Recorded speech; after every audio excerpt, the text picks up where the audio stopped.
Hi, I'm Jeff Stark, and I'm glad that you could meet with me today. This is the third in a series of videos titled Men, Boys, and Marriage, addressing a particular problem in marriage where there is a very large discrepancy in the marriage in terms of what the wife does relative to the household responsibilities, chores, and duties, and how much the husband does. Or to be a little bit more specific, the inequality that many households have in that particular area. Or, in other words, in many homes, the wife feels as though she is assuming 85%, 90% of the responsibility of managing the household and doing the chores and doing the duties, while the husband at the same time is doing 15% or 10% or maybe only 20%. And if that describes a particular family and a marriage and a household, there's going to be a lot of problems. There's going to be a very angry wife on her hand, a very tired wife, and the husband's going to be very annoyed as she nags him to try to do more. We've been addressing this particular issue, and we'll continue to do this for about 7 more videos. What I would like to do is tell you my story about things that I've learned about this particular matter, and in the hopes that it will be helpful for you to hear this as you think about how it applies to you men in your own marriage. When I was 26 and 27, I was a single man, and I was living in a fairly small apartment. It consisted of a very small living room, a very small bedroom, and a kitchen and a bathroom, and that was pretty much all that I owned. And being a typical 26 or 27-year-old man, I wasn't all that concerned about taking care of the things. I didn't have a lot. And what I did have, I wasn't all that concerned about taking care of it. You know, I never cleaned. I didn't really wash much. Didn't make my bed. Why did I make my bed? Just get into it and wake up the next day and go about my business. Saturday mornings were out doing things I would really prefer to do, and taking care of those things really wasn't of much importance to me. But I remember one day I was standing in my living room, and I don't know what led up to this divine moment that took place in my life, but I remember thinking that God wanted me. He hadn't given me much, but what little that he did give me in terms of things and the location that I was living in was something that God did indeed give to me, and it was important to him that I take care of the few things, the location that I was living in, and the few things that I really owned. Perhaps I had heard a sermon or a Bible study, or maybe my men's group that I had gone to had talked about Genesis chapter 2, verse 15. It says this: "The Lord God took the man and put him in the Garden of Eden to work it and to take care of it." Well, as I stood in my living room that day, it was very deeply impressed upon me that it was important to God, and he wanted it to become important to me, about how I was going to take care of the location that I was living in, and how I was going to take care of the things that were filling that very small location. And that was really a divine moment. Up until that moment, I didn't know what God's concern was. It wasn't my concern as how well I was doing that.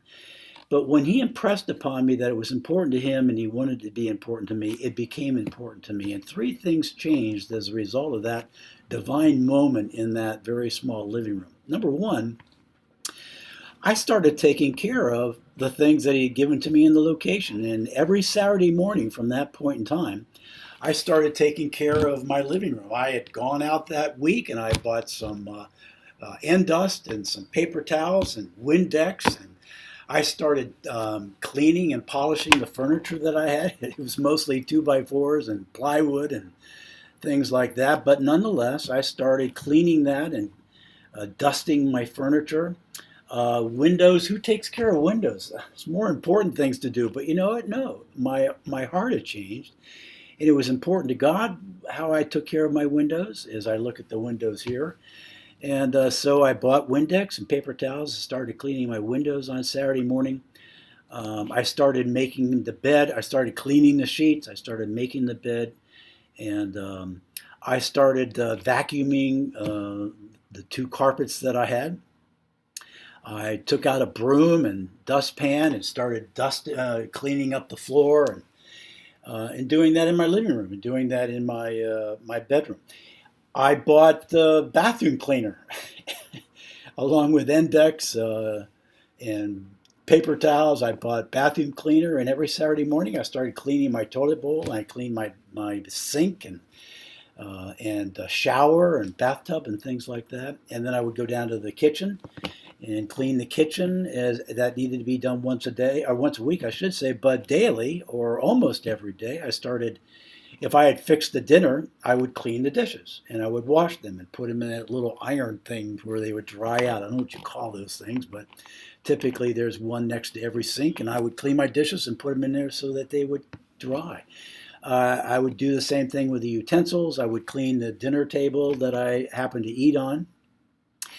And I would take out my broom and I would dust up furniture, food that may have fallen to the ground, or dust bunnies or whatever. I started taking care of my kitchen as well. Started cleaning my car out. I started taking it to the car wash and dusting it every once a month. Not dusting, but vacuuming, I should say. I started taking care of the things that God wanted me to take care of, and that was one way that God really changed me. A second way that he changed me from that divine time in my living room was this. I began to assume leadership in doing those things.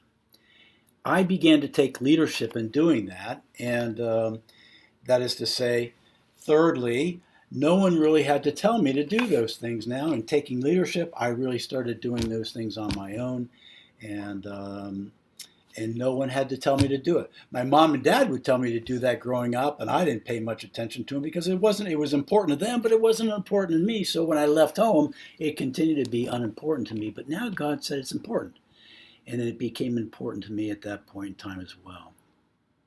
So I changed because God became important to me, and this area, because of God, became important to me, rather.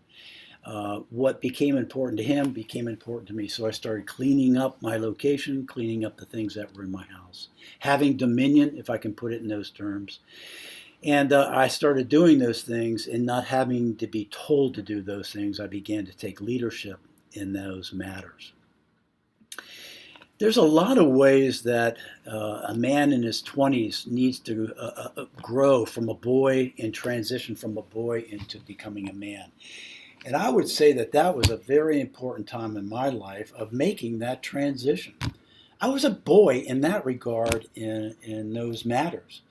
But because God was important to me and he told me these things were important to him, they now became important to me.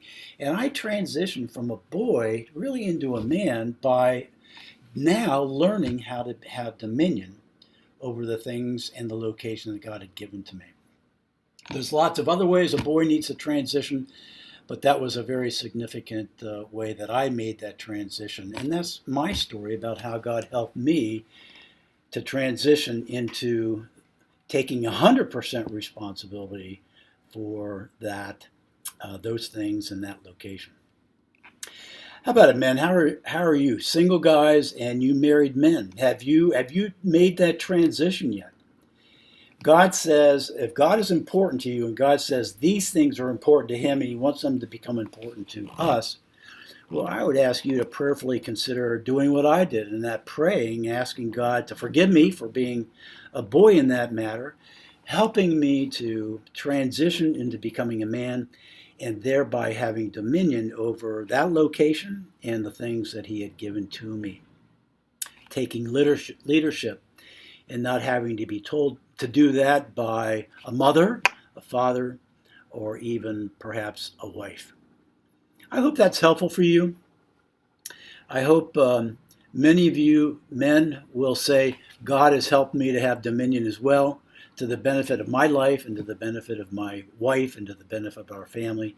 And if it hasn't, then I would encourage you strongly to pray about these matters, look at Genesis chapter 2, and perhaps pray like I did, that God would help you down inside to love to do the things that he would love for us to do, and then do those things on the outside and be fruitful in that kind of a way. If this is helpful, listen to it a few times, and if you find it to be helpful to you, maybe it'll be helpful, guys, to other men who may need to hear the same message as well. Okay, so that's video number 3. Join us with video number 4, and I'll see you then. Bye-bye.